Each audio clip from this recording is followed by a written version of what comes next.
Hey everyone, welcome back to the channel. Today we're heading to Asakusa, Japan, where micro brand Kiwame Tokyo is launching its second collection, the Iwao Ginkai and Iwao Sumi field watches. Rugged, utilitarian, but still unmistakably elegant. Just a couple of months ago, Kiwame Tokyo burst onto the scene with the Kurotsuki and Usuki, two Calatrava-inspired pieces packed with detail and offered at a genuinely fair price. They sold out fast, and now the brand is back with something tougher, something sportier, but with the same philosophy of honest watchmaking from Asakusa. The new Iwao models, available in silver as the Ginkai or black as the Sumi, are built on the same platform as the debut collection. That means a 38mm stepped case, Calatrava-style architecture, and a distinctive coin-edge bezel topped with a vertically brushed surface. You still get 100-meter water resistance, sapphire crystal with AR coating, a slim 9mm thickness, and a solid, screwed caseback.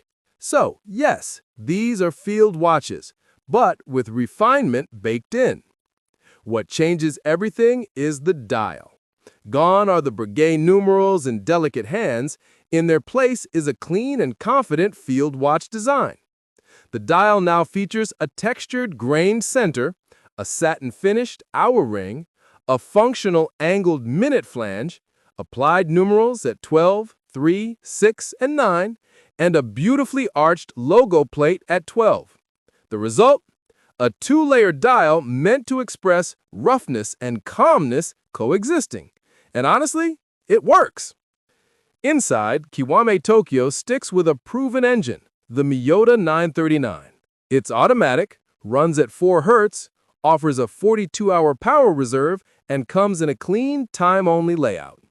Accuracy is adjusted to -10 to +15 seconds per day, totally respectable for this price point.